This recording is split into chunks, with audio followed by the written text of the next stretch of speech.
Here is the Toyota Matrix. Before we get started though, let me give a quick shout out to Naya Motors Inc. for letting us use the car today to film the videos. They're a used car dealer here in Ottawa, Canada. Check out the link in description for their entire inventory. Now before we check the tire pressure, we need to know what the correct pressure should be, right? So for that, let's go ahead, open the driver's side door.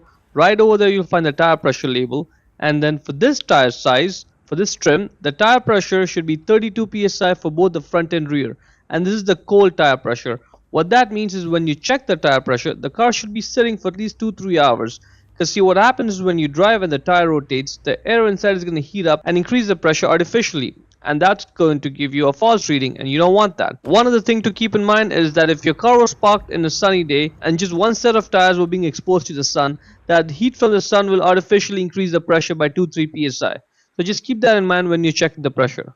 Now to check the pressure, you will need to have a gauge. Doesn't matter what type it is, analog, digital, but you will need to have one, and you can buy one from Amazon or your local auto parts store. Let's go ahead, get that cover off the valve stem. Now line up the tire pressure gauge exactly parallel to the valve stem.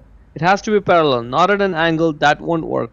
So line it up straight and then push it, and you'll get a tire pressure reading. In this case it's 25.5 psi, so we have to fill up air. And so you can go to your local gas station and use the air compressor there, or if you can get one of these small portable air compressor with you, that just makes it easy. They're all pretty much the same.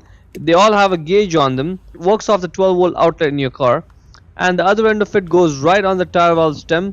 So let's put that on and tighten it. Put this other end in the 12-volt outlet and put the key in accessory.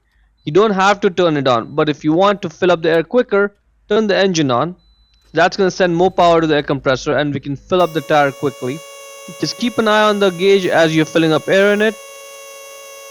Once you're done, let's get this air hose off and check the pressure again. In this case, we ended up overfilling it. It's 36 psi, so we have to get air out.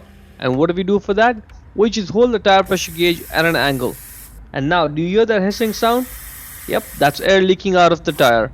So that's what happens when you don't hold the tire pressure gauge correctly. Instead of just checking the tire pressure, you actually end up leaking air out of it, and that's not good. Let's get enough air out of the tire. Once it hits 32 psi, let's stop, put the cap back on, and repeat the process for the other 3 tires, and that's pretty much it. Hope you found it useful.